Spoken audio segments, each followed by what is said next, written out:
ಇತ್ತೀಚೆಗೆ ನಡೆದಂತಹ ಮಂಗಳೂರು ಕೊಲೆ ಸಂಬಂಧದ ವಿಚಾರವಾಗಿ ಅಲ್ಪಸಂಖ್ಯಾತರು ಕಾಂಗ್ರೆಸ್ ವಿರುದ್ಧ ಧ್ವನಿ ಎತ್ತುತ್ತಾ ಇದ್ದಾರೆ, ರಾಜೀನಾಮೆ ಕೊಡ್ತಾ ಇದ್ದಾರೆ. ಕಾಂಗ್ರೆಸ್ ಸರ್ಕಾರದಲ್ಲಿ ಅಲ್ಪಸಂಖ್ಯಾತರಿಗೆ ರಕ್ಷಣೆ ಇಲ್ಲ ಅನ್ನುವಂತಹ ವಿಚಾರ ಮಾಧ್ಯಮಗಳಲ್ಲಿ ಕೇಳಿ ಬರ್ತಾ ಇದೆ. ಕಾಂಗ್ರೆಸ್ನಲ್ಲಿರುವಂತಹ ಅಲ್ಪಸಂಖ್ಯಾತರು ಹಾಗೂ ಇತರ ಮುಸ್ಲಿಂ ಸಮುದಾಯದವರಿಗೆ ನಾನು ಪ್ರಶ್ನೆ ಕೇಳಲಿಕ್ಕೆ ಇಷ್ಟಪಡ್ತೀನಿ. ನಿಜವಾಗ್ಲೂ ನಮ್ಮ ವಿರುದ್ಧ ಯಾರಿಗೆ? ಯಾವತ್ತು ಅಲ್ಪಸಂಖ್ಯಾತರು, ಹಿಂದುಳಿದ, ದಲಿತ, ದಮನರ ಪರ ಧ್ವನಿ ಎತ್ತುವಂತಹ ಕಾಂಗ್ರೆಸ್ ಪರನೋ, ಅಥವಾ ಈ ದೇಶದಲ್ಲಿ ಮುಸಲ್ಮಾನರು ಇರಲೇಬಾರದು, ಇದು ಹಿಂದೂ ರಾಷ್ಟ್ರ ಅಂತ ಹೇಳಿ ಸುಂದರವಾದಂತಹ ಜಾತ್ಯತೀತ ತತ್ವವನ್ನು ಒಳಗೊಂಡಂತಹ ವಿಶ್ವದ ಏಕೈಕ ರಾಷ್ಟ್ರ ಭಾರತದ ಸಂವಿಧಾನಕ್ಕೆ ಚ್ಯುತಿ ತರುತ್ತಾ ಇರುವಂತಹ RSS BJPಯ ವಿರುದ್ಧವೋ? ನಮ್ಮ ವಿರೋಧಿಗಳು ನಿಜವಾಗ್ಲೂ ಯಾರು? ನಮಗೆ ಈ ದೇಶದಲ್ಲಿ ಬದುಕಲು ಬಿಡ್ತಾ ಇಲ್ಲದಿರುವವರು ಯಾರು? ಕಾಂಗ್ರೆಸ್ನವರೇ? ಹಾಗಾದರೆ 70 ವರ್ಷಗಳಿಂದ ನಾವು ನೆಮ್ಮದಿಯಿಂದ ಜೀವಿಸ್ತಾ ಇದ್ವಲ್ವಾ ಮುಸಲ್ಮಾನರು? ಆವಾಗಲೂ ಕಾಂಗ್ರೆಸ್ ಕೇಂದ್ರದಲ್ಲೂ ಇತ್ತು, ರಾಜ್ಯದಲ್ಲೂ ಇತ್ತು. ನಮ್ಮ ಸುಂದರ ಜೀವನವನ್ನು ಕೋಮು ಗಲಭೆ ಅನ್ನುವಂತಹ ವಿಷ ಬೀಜವನ್ನು ತಂದು ಬಿತ್ತಿದವರು ಯಾರು? BJPಯವರು ತಾನೇ.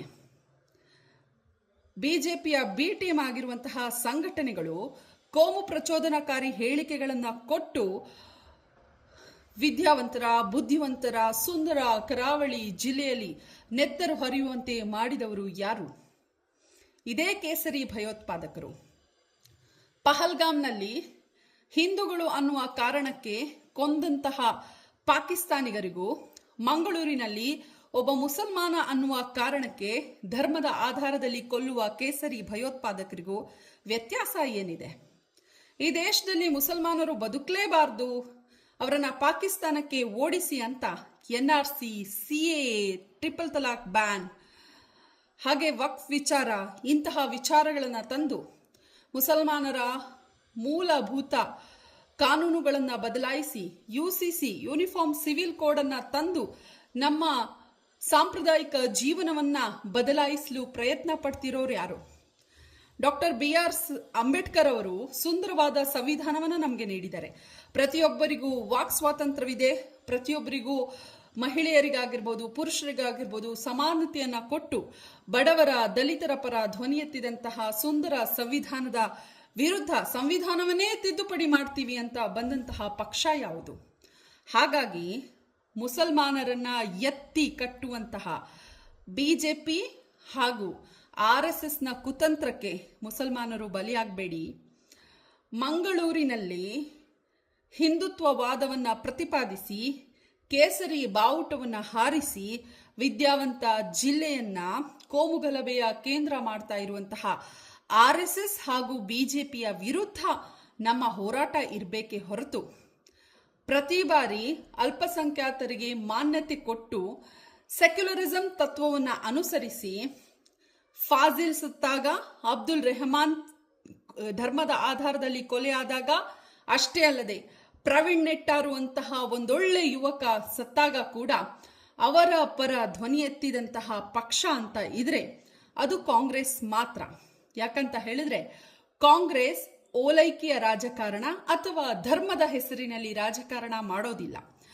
ಕಾಂಗ್ರೆಸ್ ಯಾವತ್ತೂ ಹೆಣಗಳನ್ನ ಇಟ್ಕೊಂಡು ರಾಜಕೀಯ ಮಾಡುವಂತಹ ಪಕ್ಷವೇ ಅಲ್ಲ.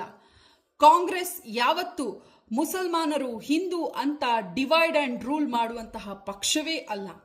ಇದು ಜಾತ್ಯತೀತ ಸಿದ್ಧಾಂತವನ್ನ ಒಳಗೊಂಡಂತಹ ನಮ್ಮ ದೇಶದಲ್ಲಿ ಇಲ್ಲಿ ಹಿಂದೂ, ಮುಸ್ಲಿಂ, ಕ್ರೈಸ್ತರು ಎಲ್ಲರೂ ಭಾರತೀಯ ಪ್ರಜೆಗಳು ಅಂತ ನಂಬಿಕೊಂಡಂತಹ ತತ್ವದಲ್ಲಿ ರಾಜಕೀಯ ಮಾಡುವಂತಹ ಏಕೈಕ ಪಕ್ಷ ಅಂತಿದ್ರೆ ಅದು ಕಾಂಗ್ರೆಸ್. ಕಾಂಗ್ರೆಸ್ ಯಾವತ್ತೂ ಸಂವಿಧಾನಗಳ ಆಶಯಕ್ಕೆ ಧಕ್ಕೆ ತರುವಂತಹ ಪಕ್ಷವೇ ಅಲ್ಲ. ಈ ದೇಶದಲ್ಲಿ ಧರ್ಮ ಯಾರು ಆಚರಣೆ ಮಾಡ್ತಾರೋ, ಧರ್ಮ ಎಷ್ಟರ ಮಟ್ಟಿಗೆ ಉಳಿತದೋ ಇಲ್ವೋ ಗೊತ್ತಿಲ್ಲ. ಈ ದೇಶದಲ್ಲಿ ಸಂವಿಧಾನ ಅನ್ನುವಂಥದ್ದು ಉಳಿಲೇಬೇಕು.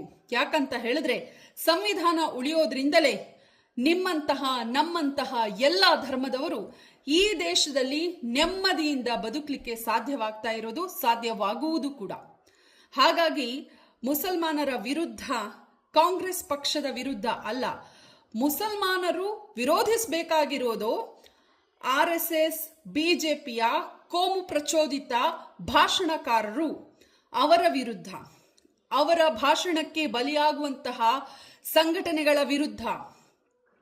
ಅದು ಹೊರತು ಪ್ರತಿ ಬಾರಿ ನಾವೇನಾದ್ರೂ ಬೇಡಿಕೆ ಇಟ್ಟಾಗ ನಮ್ಮ ಬೇಡಿಕೆಗೆ ತಕ್ಷಣ ಸ್ಪಂದಿಸಿ ಸುಮೋಟೋ ಕೇಸ್ ದಾಖಲಿಸಲಿಲ್ಲ ಭಾಷಣಕಾರರ ವಿರುದ್ಧ ಅನ್ನುವ ಕಾರಣ ಅಥವಾ ಇತರ ಕಾರಣಗಳನ್ನ ಇಟ್ಕೊಂಡು ಪೊಲೀಸ್ ಇಲಾಖೆಯ ಅಧಿಕಾರಿಗಳನ್ನ ತಕ್ಷಣ ಬದಲಾಯಿಸುವಂತಹ ಕ್ರಮ ತೆಗೆದುಕೊಂಡಂತಹ ಕಾಂಗ್ರೆಸ್ ಸರ್ಕಾರದ ವಿರುದ್ಧ ಅಲ್ಲ. ದಕ್ಷಿಣ ಕನ್ನಡ ಜಿಲ್ಲೆ ಅತಿ ಸೂಕ್ಷ್ಮವಾದಂತಹ ಜಿಲ್ಲೆ. ಆ ಜಿಲ್ಲೆಯಲ್ಲಿ ಪ್ರತಿ ಬಾರಿ ಸಾಮರಸ್ಯ ಹಾಳು ಮಾಡಬಾರದು ಅನ್ನುವ ಕಾರಣಕ್ಕಾಗಿ ಹೆಣ ರಾಜಕೀಯ ಮಾಡುವಂತಹ ಪಕ್ಷದ ಸಾಲಿನಲ್ಲಿ ನಮ್ಮ ಅದೃಷ್ಟವಶಾತ್ ಕಾಂಗ್ರೆಸ್